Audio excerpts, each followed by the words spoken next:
अस्सलामुअलैकुम to all my viewers, Ramzan मुबारक हो। आज मैं बना रही हूँ शाही कबाब, जिसके लिए मैंने लिया हुआ है 1 केजी गोश्त। उसमें मैंने 4-5 ओनियन को स्लाइस करके डाल दिया है। साथ ही में मैंने 300 ग्राम चने की दाल को रात में भिगो के रखा था, उसको भी मैंने डाल दिया है। सॉल्ट एज पर टेस्ट ऐड करेंगे। हल्दी हमने 1 टेबल स्पून ऐड कर दिया है। साथ ही में 2 टेबल स्पून हम ऐड करेंगे धनिया पाउडर। 3-4 छोटी लाल मिर्च डालेंगे हम उसमें, खड़ी वाली, जिससे टेस्ट बहुत ज़्यादा अच्छा आ जाता है। गरम मसाला पाउडर 1 टेबल स्पून ऐड कर देंगे। 4-5 हरी मिर्ची ऐड कर देंगे और उसमें 1.5 टेबल स्पून अदरक लहसुन का पेस्ट ऐड कर देंगे। और कुछ खड़े गरम मसाले, जैसे मैं आपको स्क्रीन पे दिखा रही हूँ, वो इस खड़े गरम मसाले भी हम ऐड कर देंगे। इसी तरह से हम सारे अच्छे से मिक्स करेंगे। सब चीज़ मसालों को अच्छे से मिक्स करना है हमें। और मैं अब उसमें ऐड करूँगी लाल मिर्ची पाउडर 1 टेबल स्पून, और उसमें पानी ऐड करके हम उसको लीड से कवर करके 3-4 विसल्स लेंगे। उसके बाद में मैं गोश्त बहुत अच्छे से पक चुका है सॉफ्ट तरीके से। अब मैं इसमें ऐड कर दी हूँ शाही कबाब मसाला पाउडर, उससे टेस्ट बहुत ज़्यादा इन्हांस होता है। साथ ही में मैं उसमें ऐड कर दूँगी कबाब चीनी। ये 8-10 कबाब चीनी डालने से हमें बहुत ही ज़्यादा जायकेदार हमारे कबाब बनते हैं फ्रेंड्स। अब मैं इसको अच्छे से पूरा मसाले को हम पानी सोख कर लेना है। हमें इसमें एक्चुअली ज़्यादा पानी नहीं डालना होता है, थोड़ा सा ही पानी डालने के बाद में हम उसकी विसल्स लेंगे और उसका जो सेल्फ पानी है वो पूरा सुखाना है हमें अच्छे से, पूरा पानी सूखने तक और पूरा बैटर थिक होने तक कि हमको पकाना है। ये देखिए इस तरह से मैं इसको पका रही हूँ और मेरा बैटर पूरा थिक हो चुका है प्रॉपर तरीके से। अब मैं इसको मैशर की मदद से अच्छा सॉफ्ट कर लूँगी। आप चाहो तो मिक्सी में भी उसको ग्राइंड कर सकते हैं, लेकिन जिस तरह से मुझे रेशेदार वाला मटन चाहिए वो मिक्सी में नहीं मिल पाता उसका टेक्सचर। तो इस तरह से आप अगर मैशर की मदद से करोगे तो बहुत ही परफेक्ट टेक्सचर बन जाता है फ्रेंड्स। ये देखिए बहुत ही अच्छी तरीके से बना हुआ है। मैं इसको थोड़ी देर ठंडा होने देती हूँ, उसके बाद में मैं इसको बाउल में निकाल लूँगी। सारा बैटर अच्छे से ठंडा हो चुका है और ये देखिए कितना अच्छा और परफेक्ट रेशेदार हमारा कबाब बैटर बन चुका है। देखिए इसी तरह से अच्छे से हमें चाहिए होता है। अगर आप मिक्सी में पीसोगे तो इस तरह से टेक्सचर नहीं आता है कबाब का। तो अब हम कबाब को बनाना स्टार्ट कर दें, जिसके लिए मैंने 3 ऑनियन को अच्छा बारीक चॉप करके लिया है। साथ में मैंने हरा धनिया और ग्रीन पुदीने को मैंने बारीक चॉप करके उसको भी ऐड कर दिया है। मुझे ये बाउल बहुत छोटा लग रहा था, इसके लिए मैंने चेंज कर दिया फ्रेंड्स। एक्चुअली बैटर ज़्यादा हो चुका था और बाउल बहुत छोटा लग रहा था, इसके लिए मैंने बड़ा वाले साइज़ का ले लिया। अब हम इसमें सारा ट्रांसफ़र करने के बाद में मैं उसमें ऐड करूँगी ग्रीन चिली चॉप किए हुए। अगर आपको सॉल्ट का टेस्ट थोड़ा कम लग रहा है तो आप उसमें सॉल्ट भी ऐड करिए as per test. Chaat masala 1 table spoon,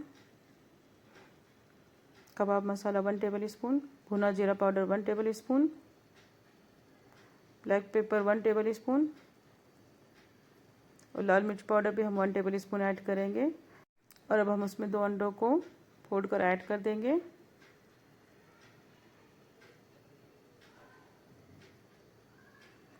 और अच्छे से उसकी मसाज करते हुए पूरे बैटर को अच्छे से मिक्स करेंगे। पूरे मसालों को अच्छे से मिक्स करना है हमें। इस तरह से हम अच्छे से मिक्स करते हुए पूरा बैटर रेडी कर लेंगे। अब उसमें हम थोड़ा सा चिली फ्लेक्स ऐड कर देंगे 1 टेबल स्पून और सारे बैटर को बहुत अच्छे से मिक्स करना है। इस तरह से हमने बैटर रेडी कर लिया हुआ है। तो चलिए अब हम उसको शेप देना स्टार्ट कर देते हैं। वैसे तो मैंने हाथों से आपको बता रही हूँ किस तरह से शेप देना है। सिंपल तरीके से आप जिस तरीके से आपको शेप देना उस तरीके से दे सकते हो। मैंने इस तरह से हाथों से भी शेप दिया है, साथ ही में मैंने मोल्ड से भी शेप दिया है। बच्चों को खाने में बहुत ज़्यादा मज़ा आता है। अलग अलग डिज़ाइंस के अगर हमको बनाना है कबाब तो मैंने अलग अलग डिज़ाइन के बना के कबाब रेडी कर लिया हुआ है। इस तरह से मैंने फ्लावर वाला मोल्ड भी लिया है और उससे भी हमने एक कबाब को शेप देते हुए बनाया हुआ है। बहुत ही सिंपल तरीके से और फास्ट बन जाता है। इस तरह से अगर किसी भी मोल्ड से बनाओगे तो इजीली और फास्ट बन जाते हैं हमारे कबाब। और साथ ही मैंने राउंड शेप के भी कबाब बनाए हुए, जिसको मैंने राउंड शेप का मोल्ड यूज़ किया हुआ है फ्रेंड्स। इसे मोल्ड यूज़ करने से ये होता है कि हमें बहुत ज़्यादा ईजी होता है बनाने में। और ये कबाब की टिकिया जो हम बना के स्टोर करके रख सकते हैं और साथ में हम उसको बर्गर के साथ भी खा सकते हैं और बच्चों को टिफ़िन में भी दे सकते हैं। बहुत ही ज़्यादा टेस्टी और बहुत ज़्यादा ईजी हो जाती है बनाने के बाद में।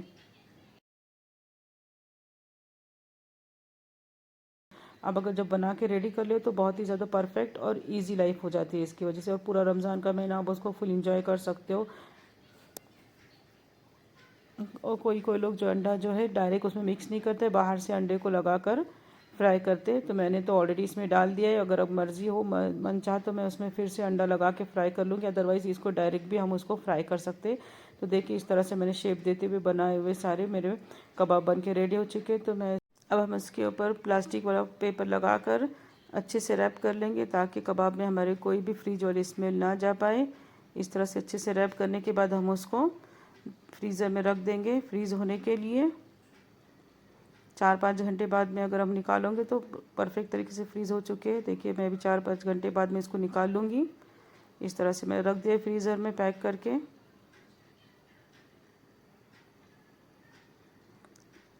और अब ये देखिए मैंने 5 घंटे बाद टोटली निकाला था, मैंने सुबह में ही बना लिया सारे। और ये देखिए परफेक्ट तरीके से हमारे सारे कबाब फ्रीज़ हो चुके हैं। कबाब सारे रेडी हो चुके हैं बन के फ्रेंड्स, इस तरह से। अब हम इसको सारे कबाब को ज़िप लॉक बैग में ट्रांसफ़र करके फ्रिज में फिर से रख देंगे, और जब आपको खाना है उस टाइम पे आप निकालिए और उसको एंजॉय करिए। इस तरह से आप बनाइए, मेरी रेसिपी ट्राई करिए। और ऐसे भी शाही कबाब बहुत ज़्यादा मज़ेदार लगते हैं खाने के लिए फ्रेंड्स।